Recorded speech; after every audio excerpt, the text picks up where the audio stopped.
दुनिया को कोरोना का अनचाहा तोहफा देने वाले चीन के खिलाफ दुनिया में लगातार नाराजगी का माहौल बन रहा है। अपने पड़ोसी देशों के प्रति चीन के आक्रामक रवैये से दुनिया के कई देश, खासकर अमेरिका तो खासा नाराज है। ऐसे में चीन से दुनिया की दिग्गज कंपनियां भी बोरिया बिस्तर समेटकर दूसरे देशों में प्लांट लगाने का विकल्प तलाश रही हैं। इससे कई देशों ने सस्ती जमीन, सस्ते लेबर और नरम श्रम कानूनों का हवाला देकर चीन से निकलने वाली कंपनियों को लुभाने का दांव चला है। लेकिन अलग अलग देशों की ये होड़ देश के भीतर भी राज्यों और शहरों में भी मच गई है। यूपी ने चीन से आने वाली कंपनियों को बेहतर लोकेशंस पर प्लॉट्स मुहैया कराने के लिए अपनी औद्योगिक नीति में बदलाव किया है। इसके तहत ऐसी जमीनों की तलाश की जा रही है जहां अलॉटमेंट के 5 साल बीतने के बावजूद किसी तरह का विकास नहीं हुआ है। नोएडा में तो इस तरह के 5,665 प्लॉट्स की पहचान भी कर ली गई है।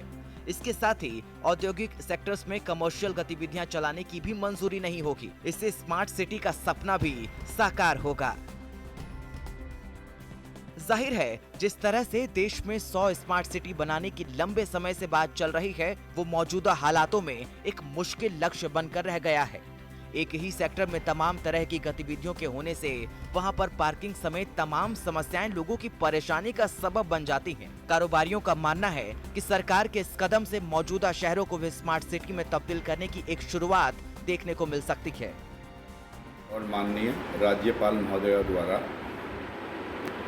प्रस्तावित औद्योगिक भूखंडों को, जिनमें पिछले 5 वर्षों में औद्योगिक गतिविधि शुरू नहीं हुई है, निरस्त करने का जो आदेश दिया है, वह प्रदेश के औद्योगिकरण के लिए एक मील का पत्थर साबित होगा। इससे जो वास्तविक उद्योगपति हैं, जो वास्तव में उद्योग लगाने में इंटरेस्टेड हैं, उनको सुलभ और सस्ते दामों पर भूमि मिलेगी। और जो लैंड माफिया जिनको कह सकते हैं, जो प्लॉट अलॉट कराकर उनको आगे बेच देते हैं या उनको वास्तविक उद्योगपतियों को किराए पर देकर मोटी कमाई करते हैं, वो हतोत्साहित होंगे। अब यह आवंटन उन लोगों को किया जाएगा जो कि जल्द से जल्द इंडस्ट्रियों को स्थापित करेंगे।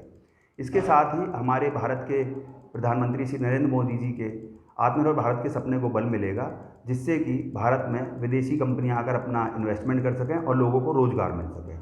इसमें देखने वाली बात यह है कि इससे किसी भी अन्य प्लॉट के आवंटन पर कोई फर्क नहीं पड़ेगा। सिर्फ इंडस्ट्रियल प्लॉटों के संदर्भ में यह फैसला लिया गया है।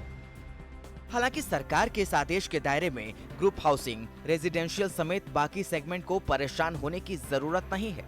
इस कदम का सबसे बड़ा फायदा दुनिया में चीन के खिलाफ बने माहौल का फायदा उठाने में मिल सकता है। दूसरे देशों में विकल्प की तलाश कर रही एमएनसीज को अपनी मनपसंद लोकेशन पर जगह मिलने से वो भारत आने का फैसला कर सकती हैं।